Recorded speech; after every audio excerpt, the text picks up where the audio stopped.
So my name is Stella Sternberg, and I'm 21. I'm a student at university, and I'm also doing modeling, a little bit of serving, puppy yoga stuff. But today I had a little modeling job, so this is why I'm a little bit more glammed out than usual.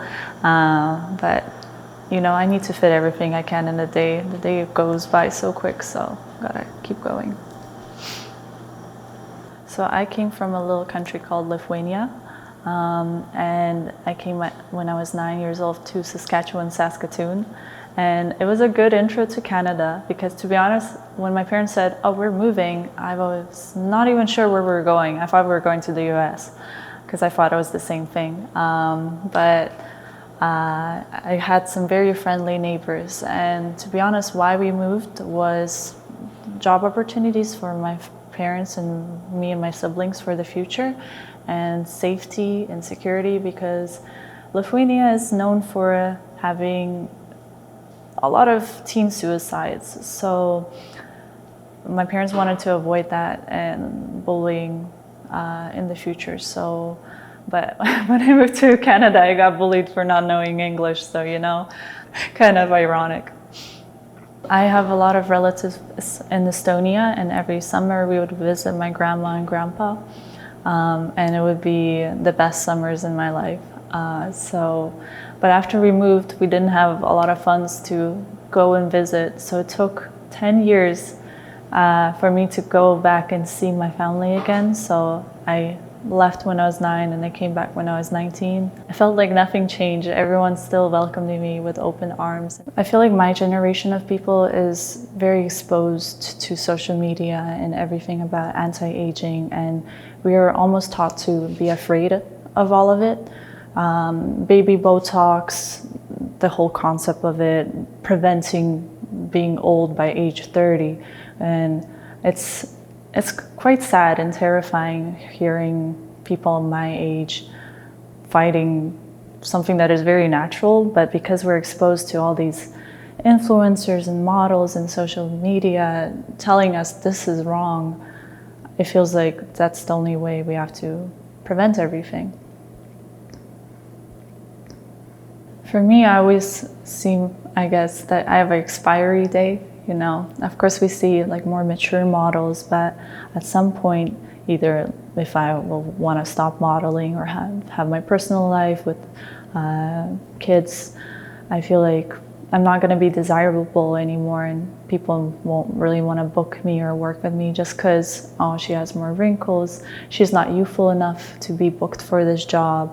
So it is concerning, of course, and from a very young age, I've looked older than I am due to how I look. So at least now I'm finally looking around the age that people think I am, but otherwise I have always looked older than I am. So I guess I had older friends because my brothers are older than me. So, but otherwise I think as a girl, I had to grow up faster and older, well, feel older. A lot of times people think I'm older than one of my brothers just because I act more mature and you look so mature, even though I don't dress in a certain way, or I think don't wear certain makeup or something. But still, I have felt like I had to grow up a little bit faster. But I think that story can be applicable to many people. Well, this was actually recently. For me, we celebrate March 8th, which is Women's Day. I get flowers from my brothers and my dad, but also I always make sure to get flowers for my mom. And so I came back after work and I ordered these flowers the day before, and I made sure they had a little note. And I thought they're gonna arrive before my mom, before I came home, but I got to see my mom receive the flowers, and she read the note and she cried, and she was just so happy that I cried too. So that's a very happy moment of making my mom happy. I guess this is more of a melody than a song because there's no lyrics to it. It's called Tin Ticking, and it literally sounds like a clock just speeding up and slowing down. And when I listen to it, I like to make little imagination pictures of someone growing up, actually. So it's kind of relevant to the topic today. But I had a dubstep phase and nightcore phase, so it was funny when I discovered this song. And maybe it's not one of my favorites currently, but when I listen to it, I always have these images in my mind. So I like listening to it. Yeah, I am. And it's not because, oh my God, I'm gonna look old. It's more about the responsibility that falls onto you as you get older. I had to book a dentist appointment, but all by myself recently. And it feels nerve-wracking, you know, because you're not a kid anymore. You can't say, I'm a teenager, I don't know any better. Responsibility falls on you to do your taxes, to be a grown-up, to learn how to drive on these scary streets. It's a lot of fear of being responsible, not just for yourself. And then the responsibility that falls as your parents age and you have to look after them. And try to make money to look after them. So yeah, that's my fear. Well, educate, teach, you know, I feel like high schools do a pretty horrible job preparing young adults to the real world. Having driving schools maybe implemented in schools. I never learned how to write a resume in high school because of COVID. And so how to do your taxes. I feel like that would be very useful. And even people who struggle with talking and like socializing, maybe they can have their support groups or more sessions with their guidance advisors. And it's not you always seeking out, but the school actually helping you. I think I'm scared of hitting 80s. I love my grandmother and I see her at that age, but she, like many older people, have a lot of health issues. And when your hands shake to the point that you can't open things, and it's terrifying how an illness can take over your body, and you can sometimes control it, you can sometimes not control it. So it's more of a fear of losing myself, losing the things that I was able to do. I can do the splits right now, but probably by age 50, not so much.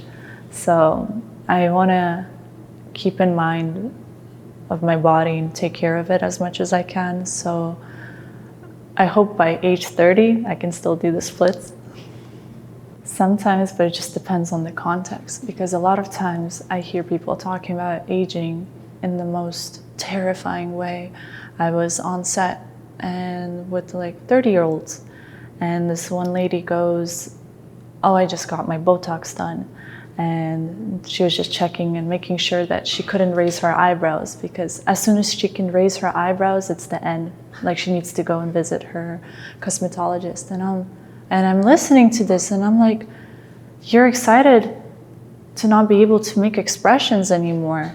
And I don't understand it. So I think it's really important that aging is talked in a context where it's either understood as a growing process and not something to run away or avoid. I was always a very smiley child. In all of my photos, pictures, and you go through the album and I'm always like smiling, and I still love to smile. And that's probably why I got into modeling in the first place, because I loved taking photos and being out there. And I'm glad, even though I had a teenage phase where I was insecure and I didn't like myself in photos, I can stand now and be happy. Though I am a little bit fearful that when I grow older, I might be changing again in my body shape and might not feel so confident again, but I hope I can always smile. Getting a full-time job. You know, I always worked these side jobs and gigs and never a 9-to-5 and fully committed to something. And to be honest, the thought of it is very terrifying to me, because what if I don't like it? What if I have studied and put years into something, and it might be fun in an education and book format, but then when I actually do it, maybe it's not for me, it's not my calling. What do I do then? So it's both inspiring that, oh my gosh, I'm so close, I can start applying and I can fulfill my dreams, but are they really my dreams? I don't know. The importance of family. For me, I'm an immigrant to the country, so we don't have anyone here, and the only people that were here for us is our own family. You know, you look after each other, and people come and they go, but family stays, is a saying we always say. And I know for some people, family can be awful. We can have traumatic experiences, but I am lucky and happy to say that I love my family, and I will always cherish family number one. I think I really want to travel. And right now, maybe I don't have the budget, but I would love to visit places I've never been to. Like, there's so many places to go, and I feel like I've explored just only this much, and I would love the opportunity to travel and explore and learn. I think I always cared a lot about what my parents or grandparents had to say. I would always be the one person who would come up and be like, so tell me, what did you do when this and this? And so I was always curious because they learned so much, and my parents, they always see that if we're going to be making a big mistake about something, they try to make sure we avoid it so it's not as painful, but they can only do so much, right? Because everyone has their own lives, and if we want to take a step into the wrong direction or the right direction, we will suffer our own mistakes and consequences. But that's how we learn, you know. And so just taking time and listening to those who are older and wiser, I think is good for everyone. I think it depends which city you're living in. Toronto is so big and vast, and everyone is basically living in their little cubicles that we call apartments. And of course, you're not going to interact with a lot. If you're living in houses even, sometimes like you can be friendly with your neighbors and get to know more people. But, you know, I still feel like Canada has a lot of communities. You can see different regions. In Mississauga, they have a lot of Serbian and Ukrainian communities, and Markham is a lot of Asian communities. So they find their own people and they kind of stick to it. So, and diversity is more in Toronto, but everyone is doing their own thing. So I'm not sure. I feel like everyone is everywhere, and you have to put the effort to actually go out there and meet people.